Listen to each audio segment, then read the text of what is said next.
welcome to working faster and smarter in PowerPoint. Now, whenever I train my corporate clients, there always comes a time where I say, what I'm about to show you or what I just showed you will take you longer to do. But that's better design. That's more effective design. Sometimes it does take you longer to make something better than just slapping some bullet points up on the screen.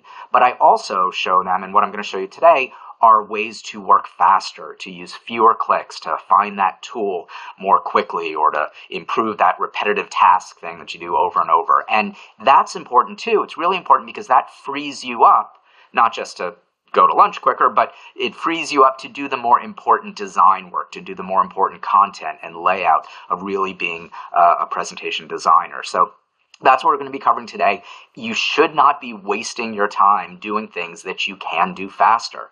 So I'm going to be on a Mac for the most part today. I'll jump over to the PC maybe once or twice, and during Q&A we can go over to the PC environment as well, and I'll point out anytime there's a difference. Also, I'm going to be throwing out some URLs now and then. I'm going to put those in the chat, so just watch out for that. And everything I'm going to be covering, including all those links, will be in the handout. So before I jump into some sort of specific things, I want to just give some reminders about things that will allow you to work faster. And that is use your template, right? I mean, that's sort of the big one. If you have a template to use, if you have, masters and layouts and placeholders, make use of those. Like this is the template for this conference, and I'm using a layout. You can see over here, I'm using the About the Speaker layout, right, to make my life easier because it was designed, and I've got picture placeholders and text placeholders that will format things the correct way.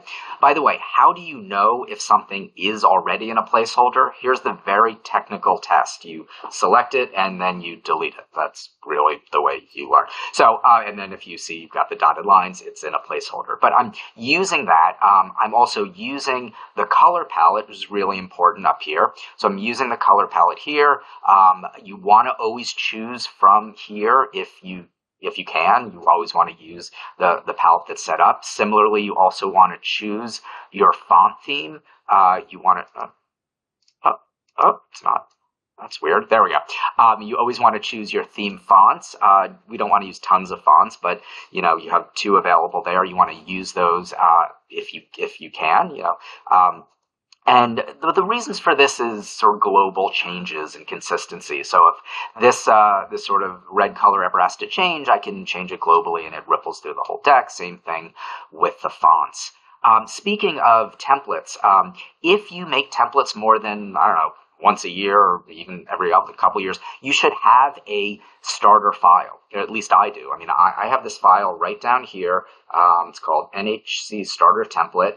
And I update it every so often. Looks like it was last updated about 6 months ago.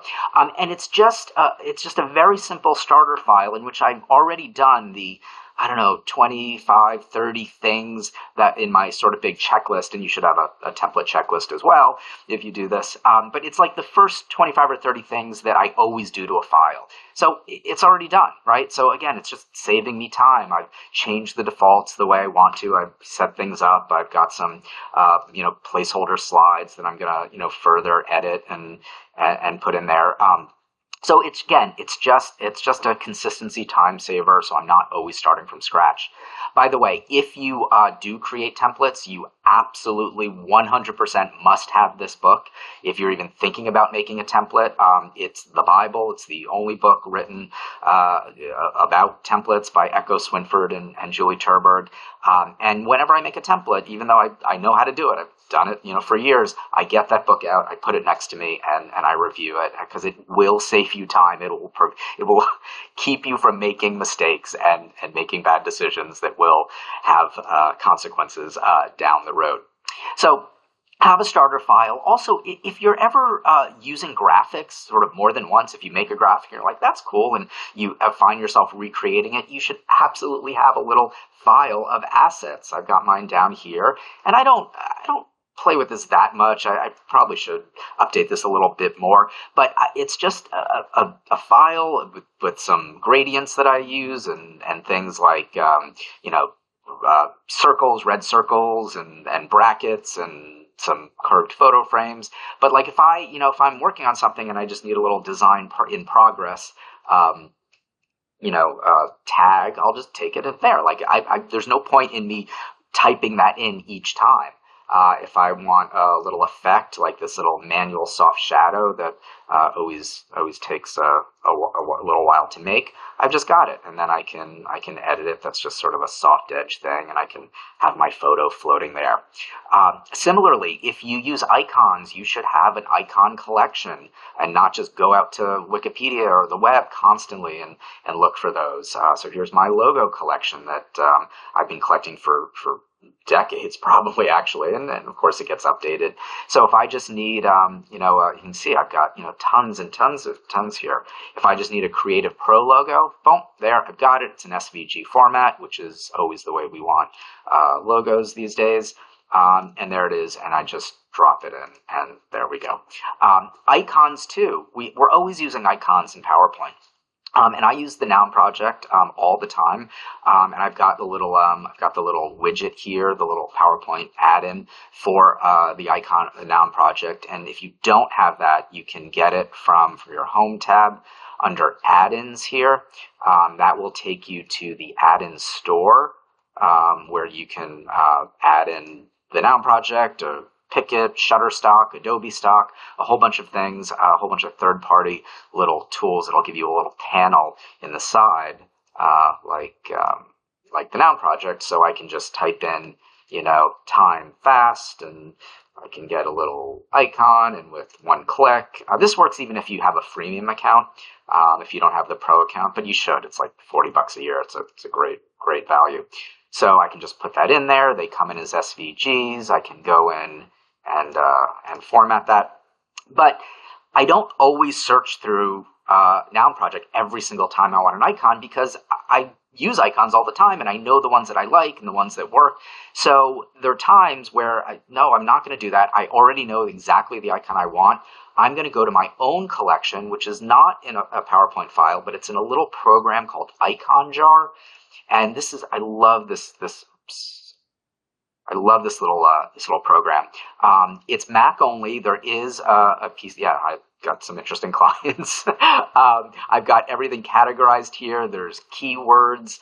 There's the organization. I can with one click, I can open these in Illustrator and edit them. It takes EPSs, JPEGs, SVGs.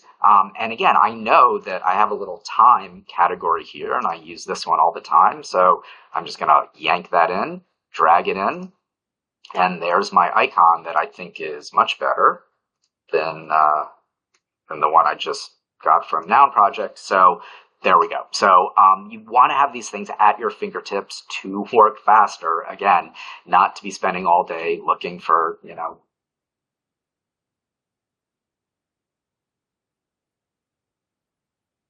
all right, so let's jump in now. That's sort of the sort of overall stuff, but let's talk now a little bit about some things that will dramatically improve your time. And the first thing I always tell people is, especially when I see them not using one, is please, please, please use a mouse. The trackpad is great. I love it. Apple makes great trackpads, but when you're in PowerPoint, you need that physical right click. You need one hand on the keyboard, one hand on the mouse. It will make you work faster. Any mouse is fine. I usually use my Apple mouse here, but right now I'm using this little cheap Microsoft mouse, and the reason is because it has a scroll wheel, and that allows me to do this little Logitech Spotlight for Mouse thing. That doesn't work on the Magic Mouse.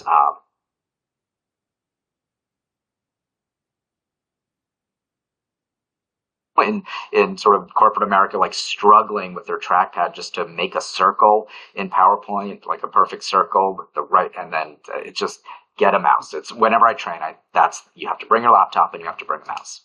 All right. The other thing that again just dramatically improves efficiency is a simple key command. And this is a key command that will actually prevent you from using a different key command. And that different key command that I don't want you using very often is Command Z or Control Z on the PC. That's right. I don't want you undoing your work and you're thinking, but that's the most amazing key command there is. I can, go back in time. Look, I rarely use Command Z. It's not that I don't make mistakes, but it's because I use this other key command, which is Control D. which is duplicate. Anything you're selecting in PowerPoint, if you Control D, it will duplicate, including, over here, slides. Follow me on this. Command D, or Control, I can select it. There we go. Command D will make a copy of my slide for free. Why is this important? Because if I want to start to edit this slide and maybe make some design edits, maybe I look at this and I'm like, you know what? I don't like that gray box. Maybe I want to make it, I want to make it this turquoise, and then maybe I'll make these orange, and because I like orange, I want to see a little bit more, and maybe I'll make these white, and then I've got to make my lines. Now I've got to change my lines. That went. Okay, so I'm going to do all that, and maybe that looks, that's going to look better, right? And I look at it, and it's like, it's way too Miami Vice, or I don't know, it's too much contrast. It's vibrating a little bit. So you know what, Nolan, bad designer, bad mistake. Do I have to do Command Z, Command Z, Command Z? No, because I made a duplicate of my slide. All I have to do over here is delete my slide. It's gone, and I'm back to my original. Or if I liked it, then I delete the original. So this is the simplest thing. Just don't forget it. Every once in a while, I forget to do this, and I kick myself because I'm like, Command Z, Command Z, Command Z. So simplest thing, just duplicate a slide. It works in the slide sorter. It works in your panel over here. Okay, slides are free, right? Duplicate is it's a free tool. Next thing, this is a huge UI time saver, which is the QAT, or the Quick Access Toolbar. Now, it is much more powerful on the PC, so I'm going to go to the PC in just a minute, but before I do, I want to show you how it works on the Mac, because I do use it on the Mac, I just don't use it quite as much. It's not quite part of my workflow. But the QAT, Quick Access Toolbar, you can see up here, is this little strip of tools, and it's content sensitive, so right now they're grayed out because I don't have anything selected, but it's this little strip of PowerPoint tools that also exist in the ribbon usually, but I don't have to go to the ribbon because I don't have to figure out where they are. They're right at my fingertips. So for example, here I've got this slide, and I need to align these circles, not just the circles, if I want to align the circles to the top, I don't have to hunt and peck under arrange, align to the, I don't have to drill down. I can just go right here, right? And that is align objects to the top. And with one click, boom, they're aligned, right? I can do it again, align to the top. Down here, it looks like my text is bottom aligned. Nope. I don't have to hunt for it. I just go right here into my QAT and say, go to the middle. All right, so how do you customize this? Well, you have to go into preferences on the Mac. And if you click these three dots at the end, you can go to more commands. You can also get to this by going to PowerPoint preferences on the Mac. All right, two ways to get there. So I click more commands, and this comes up. And I have the option to customize the ribbon, or in this case, the Quick Access Toolbar. And on the left, you pull down all commands. There are commands not in the ribbon. There are actually some tools that you can only use by using this technique. And so I can do all commands. And then I just go down and I select whatever. I want a 5-point star. I can click that over, and it appears there on the bottom. I can delete. I can rearrange them. Do whatever. Now, one of the reasons why I don't use the QAT quite as much on the piece on the Mac is that there are bugs to it. Like you can see, I just brought this in, and it just gives this circle, right? And if you look up here, I have rectangle and oval, and it just gives this sort of stupid green circle. It's not that. It should show the actual tool, which is the rectangle or the oval tool or the star tool, and it doesn't. There are also some features you'll add, but they'll never actually show up, like selection pane. There's a bug, it just never shows up. So, but anyway, here, I'm not going to apply that. So again, it's just out of PowerPoint preferences here. So I don't use it quite as much, but it's always there. These few tools that I always need. But now let me go over to the PC to show you really how souped up this feature is over there. And over here on the PC, I'm on the PC now, you can set the whole QAT to be below your ribbon, which is better because your mouse can get to there quicker, or you can set it to above the ribbon. But you can see it now stretches completely across. One of the reasons it doesn't stretch all the way across on the Mac is because you have the name, the file name, and it cuts off. But it goes all the way across. And if you do have extra tools, they'll appear on the right side. You can bring them down. So I've got all these. So how do you add something on the PC? Well, you can actually, if you have the tool here, like dictate, like let's say I wanted to always put dictate on my QAT, you can just right click and say add to quick access toolbar, right? And there we go. Oops. Add to quick access toolbar, and it appears there, right? So you can also right click any object and say remove. But if we want to customize it further, we can click this arrow over the side and go to more commands. Again, you can get to it by going into preferences, and we'll bring this up. And similar as to on the Mac, you've got all your commands. You can filter. Over here, you can add dividers, though, separators, and then with the PC, you can actually import and export this customization file, because it's important to know that this lives on your computer. I'm sorry, yes, it lives on your computer. It doesn't live in the file itself. It doesn't live in your profile. It doesn't live in the cloud. So if you sign into like Microsoft 365 from another computer, you're not going to have it. So, and if your computer blows up, you're going to lose these customizations. So it's important to export at some point once you set this up, like export all your customizations, and it's just going to save this little like exported UI file, and just click that. And then if at any point you need to reset, or you can reset to factory default here, or you can import that file back in, just import and navigate to wherever it is. Here it was. You just select that, and then you can open it and import it. And if you go to my website, nolanhamescreative.com/goodies, I actually have my UI, my QAT file that you can import yourself as a starter file. Now, this only works on the PC. You can't import, export on the Mac, so you're going to have to manually set it up. But it's a nice starter file. And again, it's just giving you those tools at your fingertips. And you can see, like I put the ones I use most, my alignment tools, right here, right in the center, right where my mouse is, aligned at the top. I want to distribute them. I want to do that again, up and distribute. And right here, actually, I don't think I have that in my QAT on this one, but I've got all these things. I've even got little, I can turn my guides on and off. I can go to the selection pane. That's really important. I wish I could do that on the Mac with one click. So if in the handout, you'll see the key to sort of, what all these tools are. And as I said, if you go to nolanhamescreative.com/goodies, you can download my set and then make it your own. Definitely delete what you don't want, what you don't use. But if you ever find yourself using a tool from the ribbon and you're like, where is it? It took me 3 clicks to get to it. That's an indication that it should be in your QAT. All right, let's move into now the most amazing tool that there is for PowerPoint, which is BrightSlide. Now, I think I'm early in the conference, so I might be the first person to get to talk about BrightSlide. But I guarantee other people will absolutely be talking about BrightSlide. If you're not familiar with it, it is the add-in that you need for PowerPoint. Full stop, hands down, no argument. It's Mac. It's available for the Mac and the PC, and it is 100% free. And it is always being updated. It's from a company called Brightcarbon.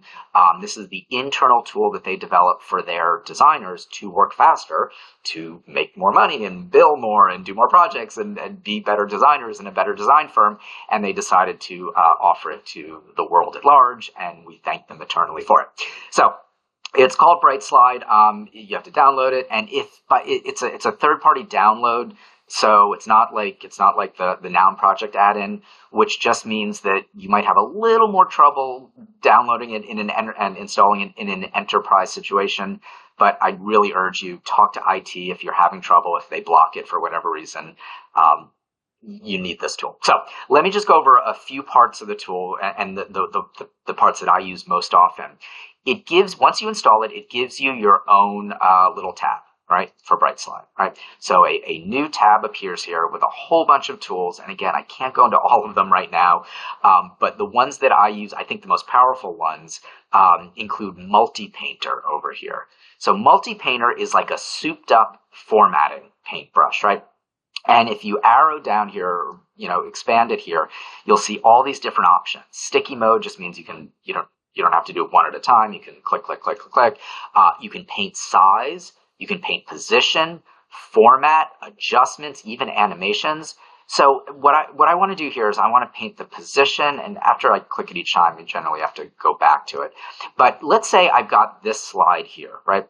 And then I've got this slide, which is different content, but I want it to be, I've decided that I don't like this look, and I need it to be, I need to have the gradient, the shadow, and I want it to look exactly like that. So here's what I'm going to do. Go up to multi-painter and say I want to paint size, I want to paint position, I want to paint format, and adjustments. Adjustments usually means just your rounded corners, so I'll click that one as well. So then I select my first sample here, object, and click multi-painter, and it gets a little green check mark, right? Then I go to my next slide, and I simply select or click this, and I paint all those parameters onto that shape. Go back, select this one, click multi-painter, go over here, and boom. Go back one more time, click this, multi-painter, come down, click, done. Go back here, boom, click multi-painter, come down, and I'm done. Now, let's say I decided, I want some actually more extreme rounded corners like that.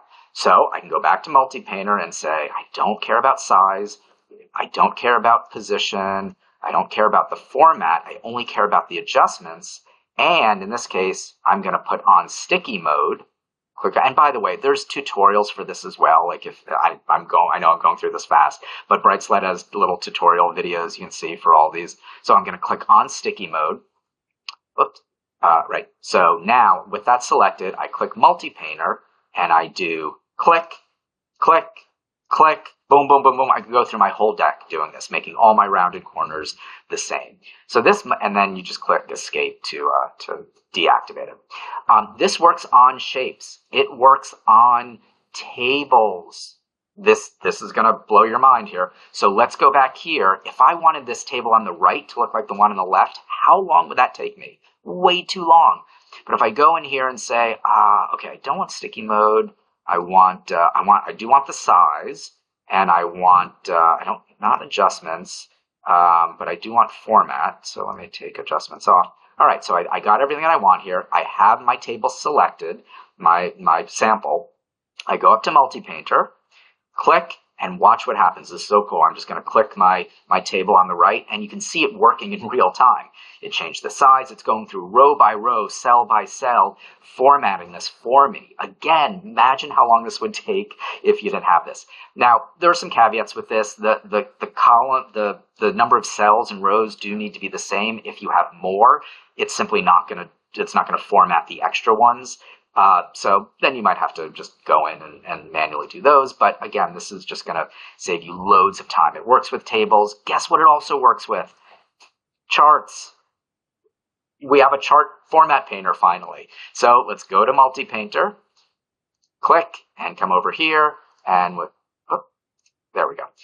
Click that. Did that? Oh, maybe I didn't actually pick it up. Okay, I got to make sure it's activated. Come over here and select. There it goes. And boom, in like a fraction of a second, it just formatted my right chart the way the one on the left was. Now, when you do this, you do need to just do a little quality check on this because it's actually using the chart template feature underneath, and I'm going to talk about that in a moment. It's sort of making a chart template on the fly. And when that happens, there's certain things that get hard-coded, like your axis.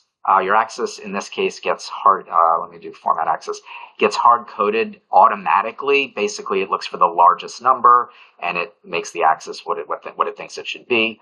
But over here, since the numbers were different, you can see the maximum for the left one is 300 million, but over here, it's 100 million. So there's just a few things I would have to go in here, manually check it. So this is magic, but it's magic that you just have to double check before you make use of it. Another tool in Brightslide that I absolutely love, and it's so simple, select two objects or in this case, groups of objects, and go up to swap objects. So simple, right? Just swap, boom, and they change. Oh, actually, I want that one down here. Great, go up here, swap objects. I use this constantly. It's just such a simple, important tool.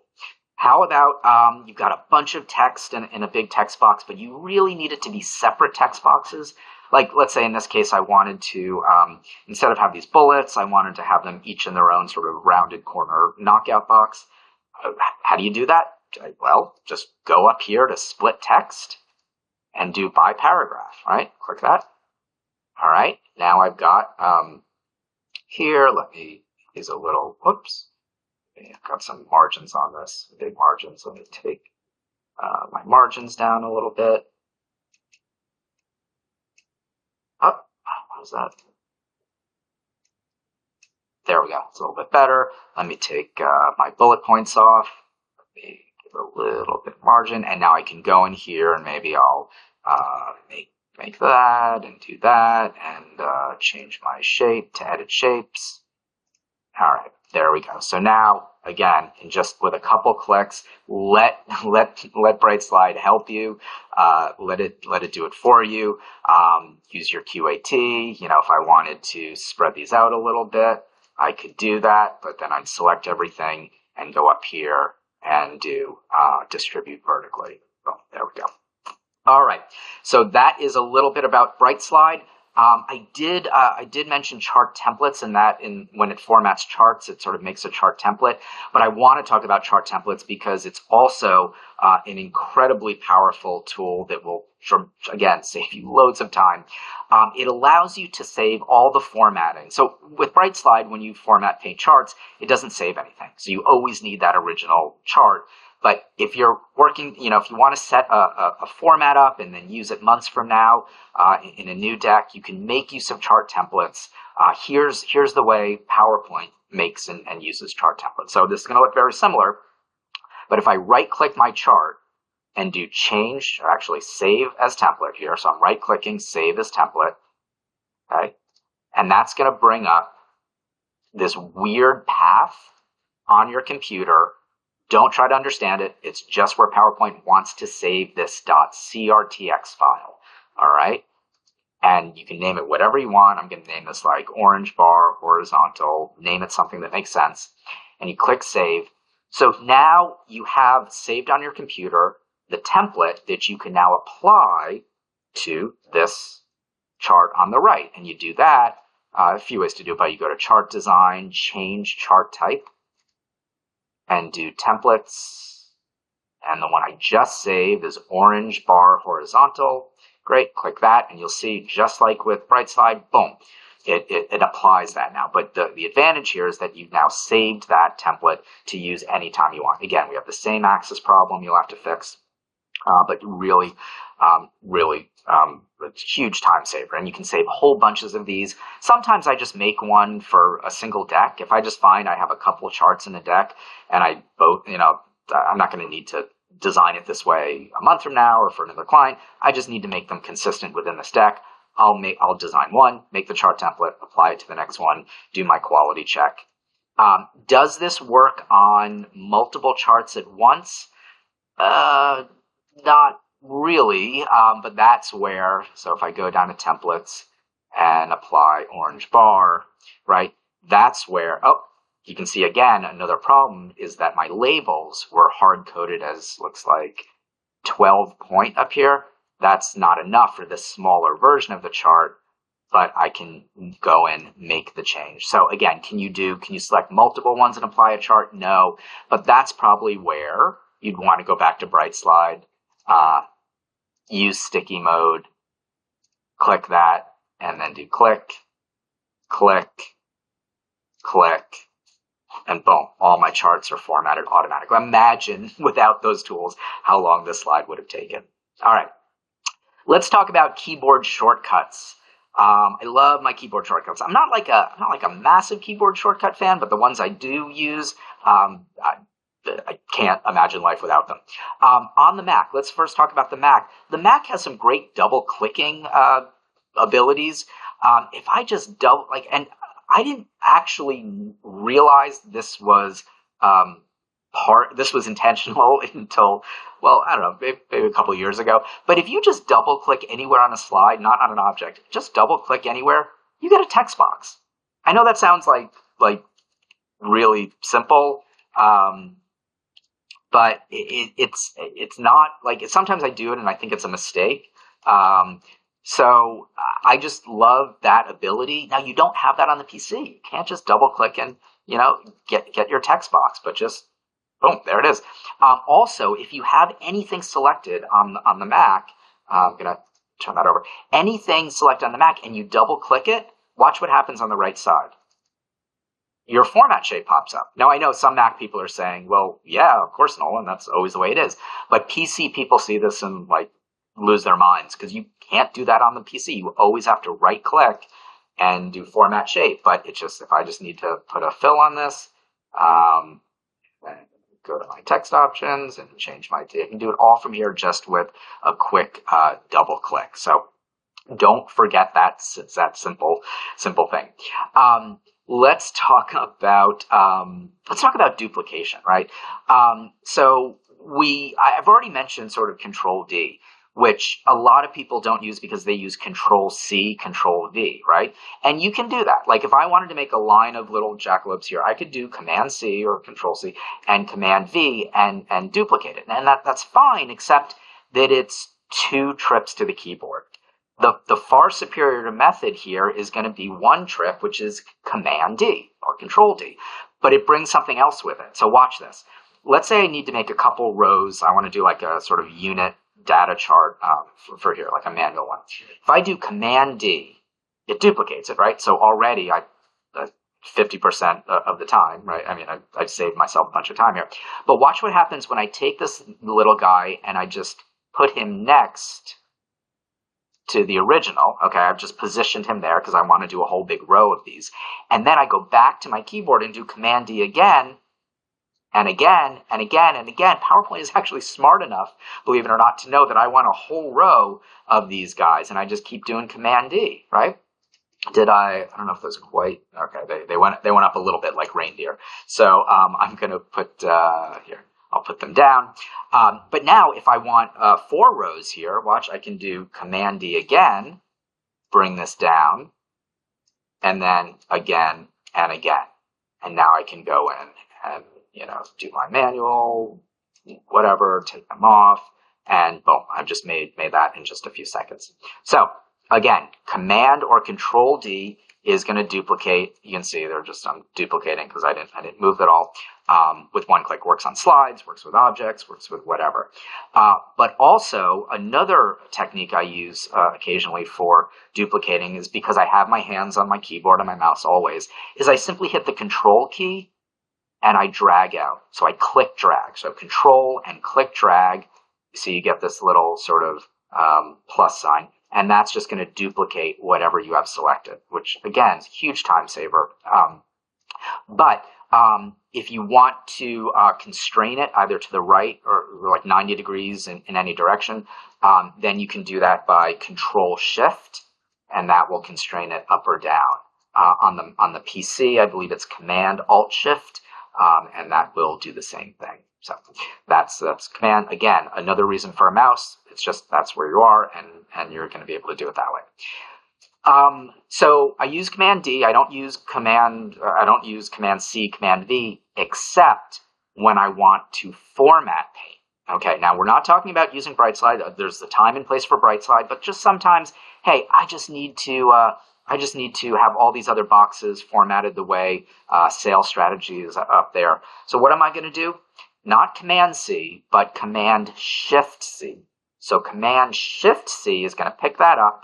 I'm going to come down here and Command Shift V, and it applies it. But I can select everything, Command Shift V, and it simply applies the formatting. And this is really important because it loads it up. So an hour from now, if I need to apply something, I can, and I'm just using Command Shift C, Command Shift V to format Paint. So I use that. I use Bright Slide. It depends what situation you're in. If you just need something quick, boom, Command Shift C, Command Shift V. It's one of the key commands I use most often, probably. All right, keyboard shortcuts. I'm about to make PC users very jealous because this is something you can only do on the Mac as far as I know. You can, all the shortcuts I just showed you, those are built in. Those are the defaults. But you can set any tool, any function, if it exists in the file menu on your Mac, you can set a custom keyboard shortcut for that, right? So if the program doesn't allow for it, like Adobe allows for custom shortcuts, but if it doesn't, then you can go over to Mac Preferences. Okay, so we're going to go up to System Settings, right over here, System Settings, and then down. There are a lot of. We're going to go down to Keyboard. It's all the way at the bottom. Go to Keyboard. We're going to go to Keyboard Shortcuts. Don't worry, this is all in the handout. And then go to App Shortcuts, all right? And that's going to bring us here. That's going to bring us to the ability. You'll see I've got different programs here, Outlook, Utility, but PowerPoint. This is where I have set certain file menu features for actual shortcuts. Like, for example, Align Right, I've set to Command-Shift-Right arrow. Align Bottom is Command-Shift Bottom. Down arrow. Ruler, I can turn the ruler on or off. I can turn guides on and off with just command. I've only set like a dozen here, not a ton, but these are really important. And you'll see why in a second. So in order to make a new one here, you just click Add. You select your application, in this case, PowerPoint, and then you select whatever the menu title might be, like Align Left. And then you just say, you type in whatever you want, and then that appears. And they're not alphabetical or whatever, so they're sort of all over the place. But let's click done. Now, one caveat, and I hope it's not going to happen here, but I found recently some of them get reset or changed. So every once in a while, it doesn't work, and I have to go back and set it. Reset the actual key command. Hopefully that's not going to work. That's not going to happen right now. Okay, so here, alignment. Select all my circles, and yes, I can go up to my QAT, but why would I if I can do Command-Shift up arrow, which is what I just did, or Command-Shift left arrow, or undo, or Command-Shift right arrow, right?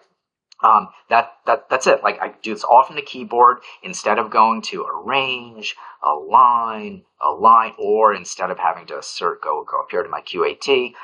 So I've set those. I've also set distribute as well, Command-Shift-L or Command-Shift-: So if I align them to the top, and then now I want to,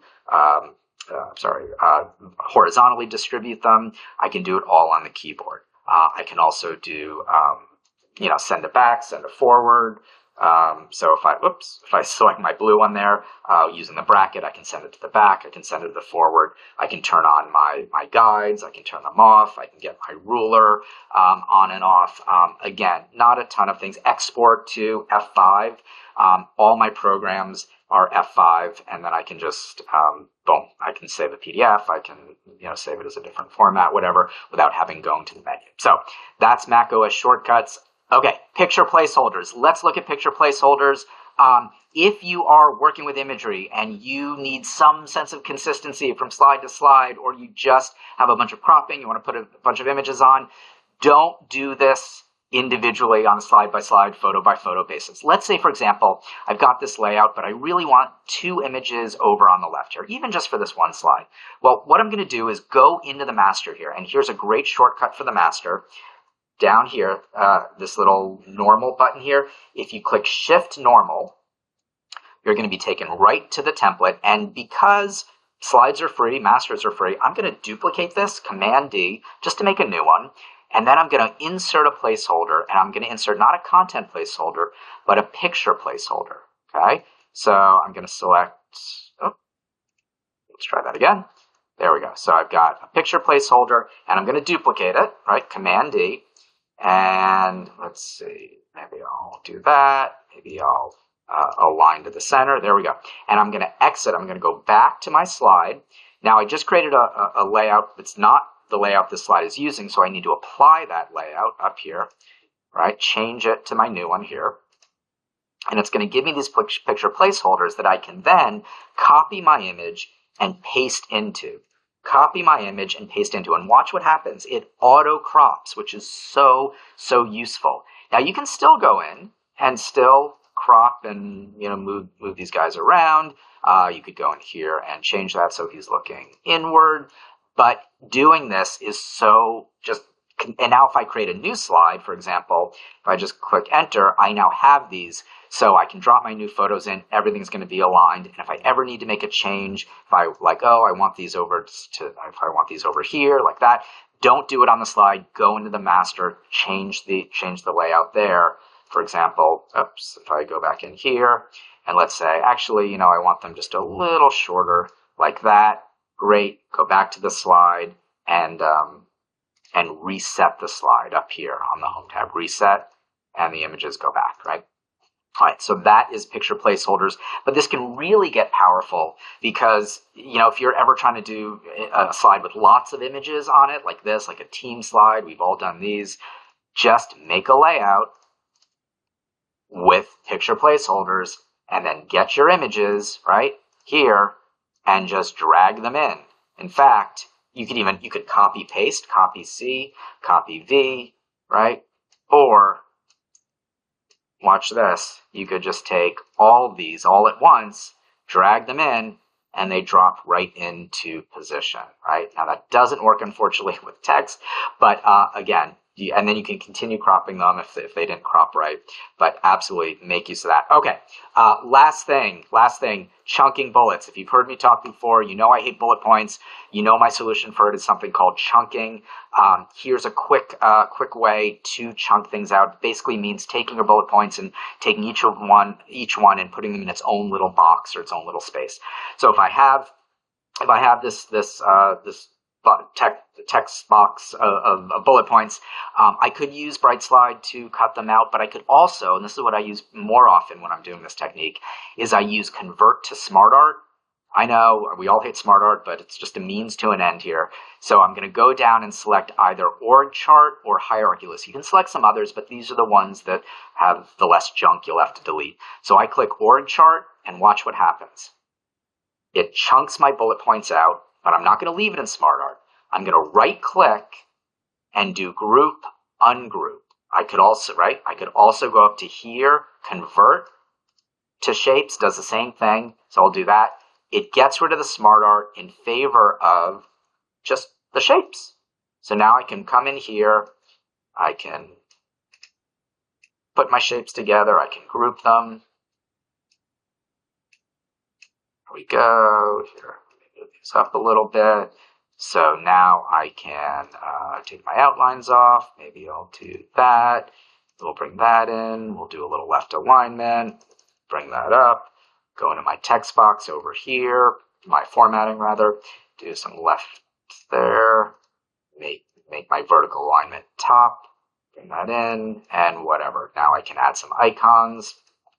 I can do whatever I want. But again, going from text box to something chunked out using SmartArt, that's chunking. Also, very last thing, thebetterdeck.com, you can use the code CP20 to get 20% off. This is a physical deck of cards with 52 variations on chunking, which I just showed you with examples that you can steal from. There's the PowerPoint source file version. You can just cut and paste the slides. There's a PDF version just to help you make slides without bullet points. Again, use the code CP20 for 20% off any version of the deck. And with that, let's move over to the Q&A portion, and we'll head over to the other room, and I will see you there, and we'll keep talking.